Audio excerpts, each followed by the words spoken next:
చూడండి, ఎన్ఎస్యుఐ అంటే national student of union India. ఇది ప్లాట్ఫామ్ వచ్చేసి ఇందిరాగాంధీ గారు తీసుకొచ్చారు స్టూడెంట్స్ కోసం. ఇప్పుడు స్టూడెంట్ ఏజ్ నుంచి ఎవరైతే లీడర్ అవుదామనేటోళ్ళు ఉంటారు కదా, వాళ్ళకి ఇది ప్లాట్ఫామ్ లాంటిది కాంగ్రెస్ పార్టీలో. సో ఎవరైతే పాలిటిక్స్లో ఇంట్రెస్ట్ ఉన్న వాళ్ళు ఉన్నారో ఇక్కడికి వచ్చి ఎలక్షన్ సిస్టమ్ అనేది ఉండేది ఇంతకుముందు. ఇక్కడ స్టూడెంట్స్ని తీసుకొచ్చి వాళ్ళతో ఎలక్ట్ చేయించుకోబడి దాని త్రూ ఏదన్నా బాడీలకి ఎంటర్ అవ్వాలి, అంటే బాడీ ఇన్ ద సెన్స్ కమిటీలోకి. ఇప్పుడు దీంట్లో కూడా చూసుకున్నట్లయితే నిజంగా పార్టీ కోసం కష్టపడే వాళ్ళకి కాకుండా మామూలుగా ఇప్పుడు రాజకీయ సపోర్ట్తో కొంతమంది దీంట్లో కూడా పార్టీలో కొత్త రాజకీయాలు జరుగుతున్నట్టు కూడా బయటకు వచ్చినటువంటి విషయం. ఎంతవరకు నిజంగా కష్టపడే వాళ్ళకి ఎన్ఎస్యుఐ తరపున అవకాశాలు ఉంటాయా? వాళ్ళ యొక్క ఎన్ఎస్యుఐ నుంచి బయటకు వచ్చిన వాళ్ళు వాళ్ళ యొక్క రాజకీయ భవిష్యత్తు ఎలా ఉండబోతుంది? చూడండి, కష్టపడ్డ వాళ్ళకైతే పార్టీ 100%గా గుర్తింపు అనేది ఇస్తుంది. ఇప్పుడు ఫర్ ఎగ్జాంపుల్ చూడండి, మా పిసిసి ప్రెసిడెంట్ ఉన్నారు మహేష్ కుమార్ గౌడ్ గారు, వారు కూడా రాష్ట్ర అధ్యక్షుడిగా చేసినారు. ఇప్పుడు మా పొన్నం ప్రభాకర్ గారు ఉన్నారు మినిస్టర్, వారు కూడా ఎన్ఎస్ఏకి వస్తున్నారు. ఇప్పుడు మళ్ళీ మా వెంకట బల్మూర్ గారు ఉన్నారు, వాళ్ళు కూడా ప్రీవియస్గా స్టేట్ ప్రెసిడెంట్ చేసినారు, ఇప్పుడు వాళ్ళకి ఎమ్మెల్సీగా అకామిడేట్ చేసినారు. సో ఎవరైనా కష్టపడి వస్తే పార్టీలో 100% వాళ్ళకి ప్లేస్ ఉంటుంది. అంటే కొంతమంది మాత్రమే ఇట్లా అదృష్టం కలిసి వస్తుంది, లేకుంటే చాలా మంది కూడా ఎంత కష్టపడ్డా కూడా వెనకే ఉన్నటువంటి పరిస్థితి ఉంది.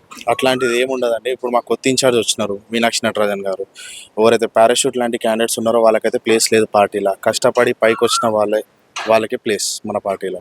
మరి ఇప్పుడు యువతకి ఎట్లాంటి అంటే అవగాహన కల్పిస్తున్నారు రాజకీయాల గురించి?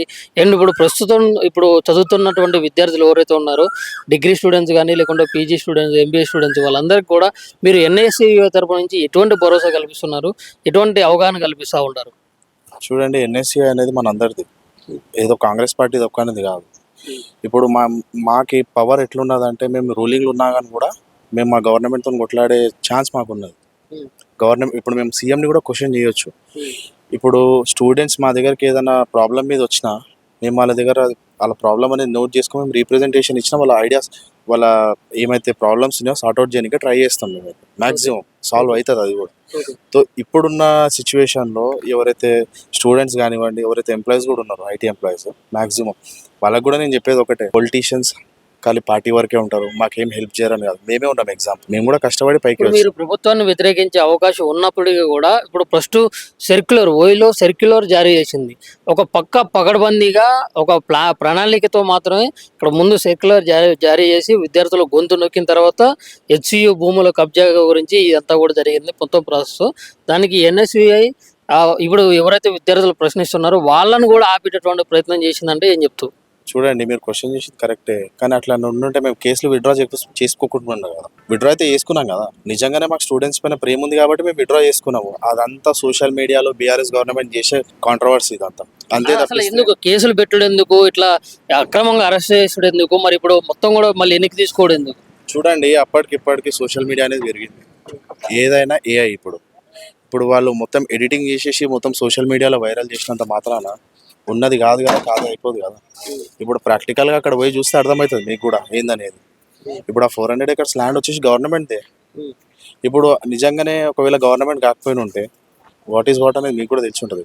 గవర్నమెంట్ అంటే ఇప్పుడు మామూలుగా ఇప్పుడు మనుషులైనా కానీ జీవరాశులైనా కానీ వాస్తవానికి అభివృద్ధి కోసం అడవుల్ని ఇట్లా చేయడం అనేది ఎంతవరకు వాస్తవం అయినప్పటికీ కూడా ఇక్కడ ఎన్నో సంవత్సరాలుగా ఉన్నప్పటికీ అప్పటికప్పుడు నైటు 40 నుంచి 50 బుల్డోజర్లు పెట్టి విద్యార్థులు ప్రశ్నించడానికి వస్తే వాళ్ళని వడ్ల బస్తాలు వేసినట్టు లారీలోకి ఎక్కించుకుంటా ఇట్లా మరి లాఠీ చార్జ్ చేసుకుంటూ ఇట్లా చేయడం ఒక విద్యార్థి నాయకులుగా ఉన్నటువంటి మీకు ఎంతవరకు కరెక్ట్ అనిపిస్తుంది? మీరే చూస్తున్నారు కదా ఫ్యాక్ట్ అనేది ఏందో, మేము చెప్పాల్సిన అవసరం లేదు.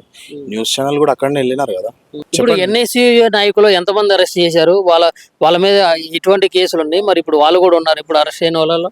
ఎవరు అరెస్ట్ కాలేదండి, మేము ఎవరి మీద కేసులు కూడా ఎందుకంటే ఎన్ఎస్సీ అసలు ప్రశ్నించలేదు అన్నట్టు కూడా మాట్లాడుతూ ఉన్నారు. లేదు, అట్లాంటిది ఏం లేదు.